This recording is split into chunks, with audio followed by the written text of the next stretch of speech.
Good morning mga ka-sunshine.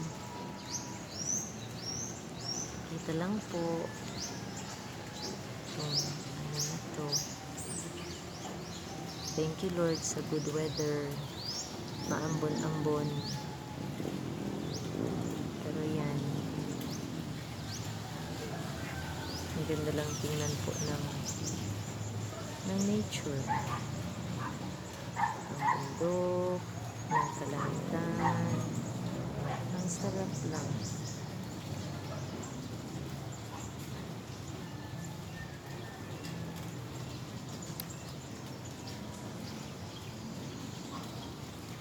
Sa buhay hindi talaga natin maiwasan na walang tao na hindi walang tao na hindi nakakaranas ng mga pagsubok sa buhay.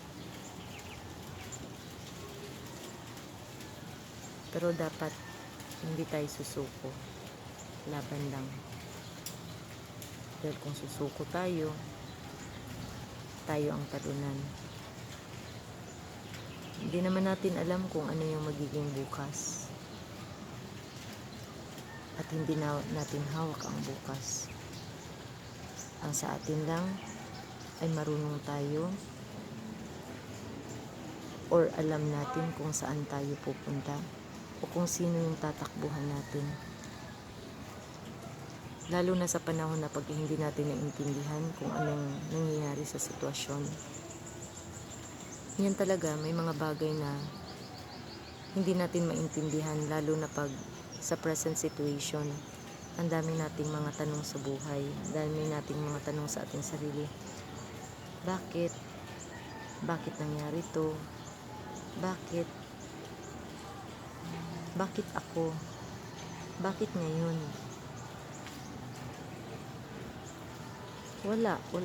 Walang sino sa atin ang nakakaalam. Pero ang sa atin lang, lumaban tayo.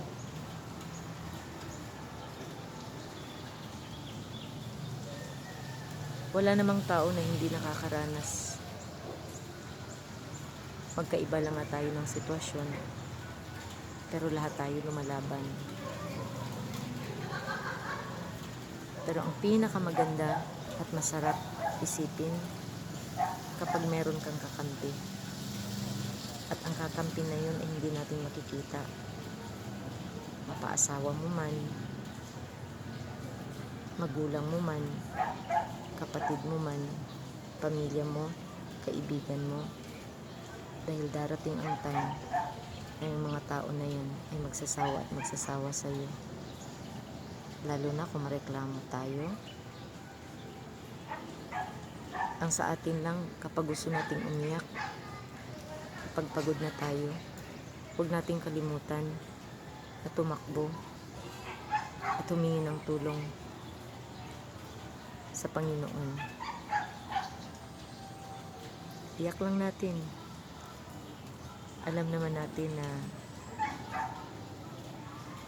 merong Diyos na nakakaalam sa lahat.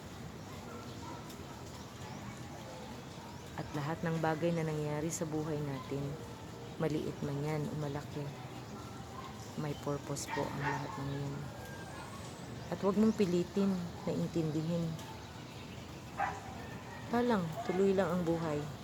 Lumaban ka lang at manalig sa Kanya. Dahil alam ko, meron siyang magandang plano at merong magandang resulta.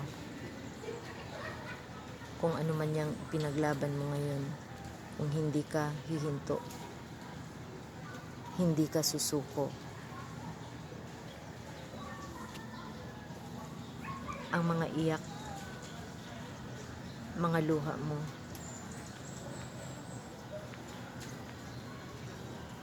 ay mapapalitan niya ng saya.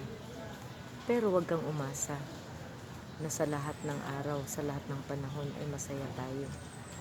Dahil kung wala tayong problema, hindi na tayo matutong tumawag sa Panginoon, tumawag sa Diyos. Dahil kung masaya tayo parati, aasa tayo sa ating sarili at dedepende tayo sa mga taong nakapaligid sa atin, nang akala natin ang mga taong yan ay makakapagbigay um, ng saya na walang hanggan. Wala.